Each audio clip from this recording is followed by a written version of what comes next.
Hello दोस्तों, कैसे हो आप सब लोग। आई होप कि आप लोग अच्छे होंगे और आपकी एग्ज़ाम प्रिपरेशन चल रही होगी। तो आपने मेरे जो है पैसेजेस हिंदी और इंग्लिश दोनों के पैसेजेस देखे होंगे। और इधर मैं थोड़ी व्यस्तता के कारण जो है कोई नया वीडियो नहीं ला पाई। तो आज हम लेके आए हैं समास।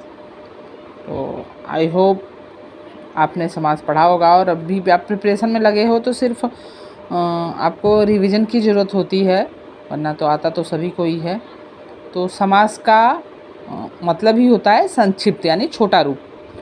जब दो या दो से अधिक जो शब्द होते हैं जुड़ते हैं और उनको संक्षेप में छोटे रूप में बनाया जाए, उस विधि को समास कहते हैं। जैसे कि बैलगाड़ी यानी बैलों वाली गाड़ी, ऐसी गाड़ी जिसको बैल खींचते हैं। ठीक है, यहाँ पे बैल जो है पूर्व पद कहलाता है, यानी आगे पहले आता है ये, और गाड़ी जो है उत्तर पद कहलाता है। ठीक है, इस चित्र के माध्यम से आपको दिख रहा होगा कि समास के 6 भेद होते हैं। ठीक है, 6 भेद होते हैं। पहला होता है अव्ययी भाव, दूसरा तत्पुरुष, फिर कर्मधारय, फिर द्विगु। ठीक है, द्विगु, फिर द्वंद्व और फिर बहुव्रीहि। ठीक है, तो अब नाम के अकॉर्डिंग जो है, नाम के हिसाब से ही आप इसके मतलब भी समझ सकते हैं। आइए समझते हैं। सबसे पहले अव्ययी भाव। अव्यय मतलब कि जो व्यय न किया जा सके, अव्यय। व्यय मतलब खर्च करना, अव्ययी भाव।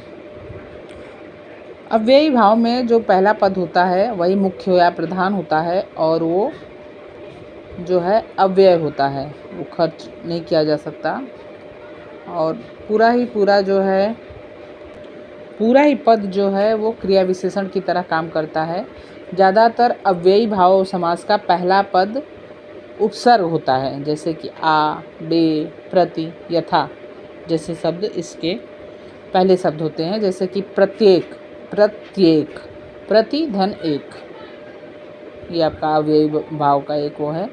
दूसरा जो है, आप जो है रातों रात जैसे कर लीजिए, प्रतिरक्षण, आजन्म, ये सब अव्ययी भाव के उदाहरण हैं। ठीक है, उसके बाद हम आ जाते हैं तत्पुरुष। तत्पुरुष मतलब कि पुरुष पीछे आ रहा है, इसका मतलब कि जो उत्तर पद है वो मुख्य होता है, और जो पूर्व पद है, पहला वाला पद होता है, वो गौण होता है, कम महत्वपूर्ण होता है। जो बाद वाला होता है वो ज़्यादा महत्वपूर्ण होता है। जैसे कि हम बोलते हैं कूड़ा घर, तो इसमें घर इम्पॉर्टेंट है, कूड़ा उतना इम्पॉर्टेंट नहीं है। लिखित इम्पॉर्टेंट है, बाद हाथ से लिखा हुआ। तो ये आपके तत्पुरुष के एग्जाम्पल हुए, उदाहरण हुए। नेक्स्ट आ जाते हैं हम लोग इस पे कर्मधारय पे। कर्मधारय इसमें समस्त पद में दूसरा पद प्रधान होता है, और दोनों पदों में विशेषण विशेष अथवा उपमेय और उपमान का संबंध होता है, उसे कर्मधारय कहते हैं। जैसे कि श्वेतांबर, श्वेत है जो अंबर, कपड़ा जो श्वेत है। महाजन, महान है जो जन। लाल टोपी, लाल है जो टोपी। पीतांबर, पीला है जो अंबर। ठीक है, ये सब कर्मधारय के उदाहरण हैं।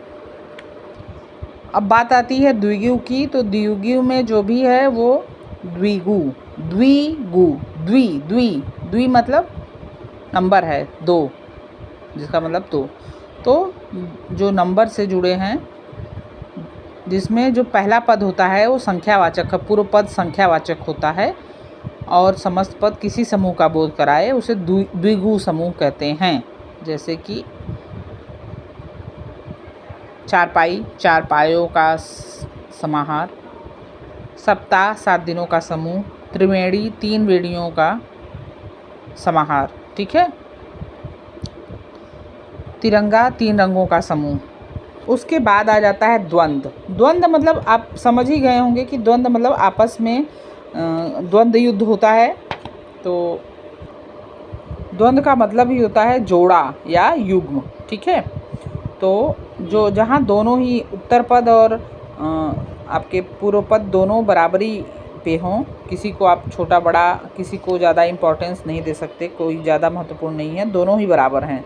जैसे उदाहरण के रूप में आप देखेंगे तो रात दिन, दाल रोटी, भला बुरा, हार जीत, ज़्यादातर इसमें जो है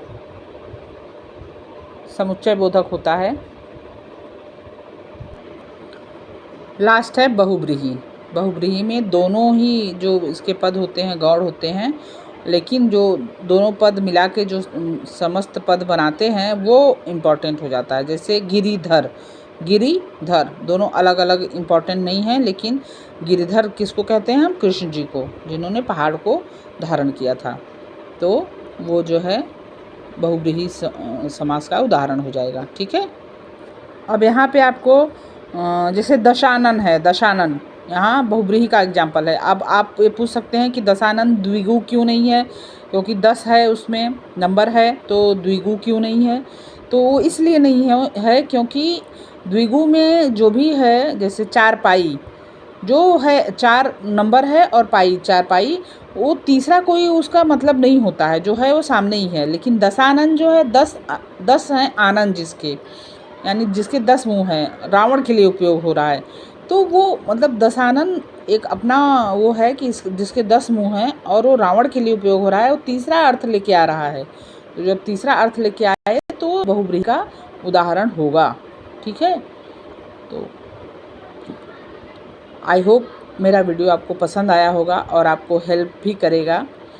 आपके अभी समाज जो है ज़्यादातर जितनी भी कॉम्पिटिटिव एग्ज़ाम्स हो रहे हैं सभी में ही आ रहा है।